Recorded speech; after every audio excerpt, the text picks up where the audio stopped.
This is the opening weekend where we have a full slate of games, preseason games. And as I always say, Benny, I like to watch the preseason games. I want to see the backups. I want to see the aspiring players. I want to see the guys who are fighting for their life to make a NFL team, scratching and clawing and getting in trouble because they're hitting people they're not supposed to hit. Like the guy when he hit Corey in your Giants practice and caused a big melee. Those guys are hungry. Those guys are hungry, man. I know the players enjoy it because they get to hit somebody other than their own teammates. So yes, absolutely. Yeah, you even hear when they have the mixed or the combined scrimmages where they bring in the other teams and the guys always talk about. Yeah, I like that. They started that a few years ago and it seems to be catching on. That one, as players. Yeah, but they keep it pretty much under control though. Okay. They control it a little bit. It's not 100% all out like a preseason game would be. It's a controlled scrimmage. Okay. So yeah, they keep it safe, but I think that's pretty cool though. Well, tonight, Thursday, August 12th, we have two games. Washington football team is taking on the New England Patriots. Very close in their defensive backfields, weren't they? Yes, they were. They both defensive backfields were good, ranked highly rather. I don't think we'll be seeing a whole bunch of the starters. There's going to be some guys out there that won't be playing once the season starts, and there's some guys that are fighting for jobs. I think the big thing to look for in this game is how much of Ryan Fitzpatrick are we going to see? I do want to see Taylor Heineke. Taylor Heineke, right. I do want to see Taylor Heineke, and I think we're going to get a good dose of Taylor Heineke in that game. I don't think Fitzpatrick is going to play very long if he plays at all. I have no idea who their third string guy is, but I'm sure he'll have mop-up duty. As far as the Patriots are concerned, we got a real competition now all of a sudden between Cam Newton and Mac and Cheese Jones. And, people are getting on Cam Newton saying that he's fat shaming Mac Jones by calling him Mac and Cheese. Cam Newton's one of those guys. He says things in jest and people come after him. He should be used to that by now. You got to be careful. He's a funny dude. He's a joker. He likes to everybody a nickname. He gives everybody a nickname. He called the guy Mac and Cheese, and now people are saying he's fat shaming the dude.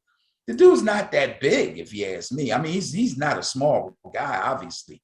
But he's not one of those ripped guys, but quarterbacks aren't like that anyway. Yeah, he's not fat. It's ridiculous. But anyway, this will be my first look at Mac Jones since I saw him play for Alabama. And it'll be a lot of people's first look in game action at Cam Newton since last season, which was borderline disaster for him personally. So yeah, those would be the things of interest for me. The other team that are playing are the two Pennsylvania representatives, the Steelers and the Eagles. Okay, so I believe they just announced today that Jalen Hurts will start the game for the Eagles. I don't think he'll play a lot, but he will start. And of course, they'll go with Flacco and Mullins and whoever else they got back there. Pittsburgh Steelers. Now, I didn't watch the Hall of Fame game. Roethlisberger did not play at all. Is that correct? Did you watch the game? I didn't know. Right. Okay. I don't think he played at all. I think in this one, he will probably take some reps, maybe a series.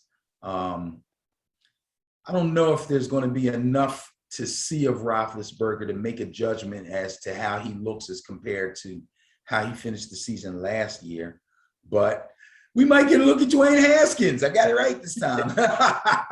I really, really want to see Dwayne Haskins. I really do. I'm rooting for Dwayne Haskins, man. This guy. Guess what? What? Who's the other quarterback in that back room for the Pittsburgh Steelers? Who, Helmet Head? I hear he's having a good camp. Oh, will you please? He's having a good camp. Dude, I do not like that guy. What's his name? I am. Miles Rudolph? No, it's not Miles Rudolph. Mason Rudolph. Mason Yeah, Rudolph. Mason Rudolph better look It out was for Myles Miles Garrett. hitting him. Right, right. Miles was after Mason. Yeah, exactly. No, I don't like him. I just don't. I'm not real thrilled with him either, but it's going to be interesting. I do want to see Jalen Hurts and see what, if he gets some good work in. It's funny because, again, you have these different philosophies on, how you handle, especially your quarterbacks and your starters. We always talk about the first 4 games of the 16-game season as being the second preseason, because it's when all of the starters play together. And that just really doesn't happen much in the preseason. And with 3 games, it's going to really happen less and less, I do believe. But if you're going to play your starters, it seems to me that you would want to get them in that first game or 2 of the preseason. And then by the 3rd game or so, it's nobody in there but the people trying to make the team, trying to figure out, Not so long ago, everybody had 4 games. And the game where the starters played the most was usually game 3 of the preseason. Then we had last year where we had no preseason because of COVID. So now we're back. Only the Steelers and the Cowboys will have 4. Everybody else will have 3. So now I was thinking game 2 would be the game where almost all the starters will get the most time, until I was reminded that there's 2 weeks in between preseason game 3 and the beginning of the season.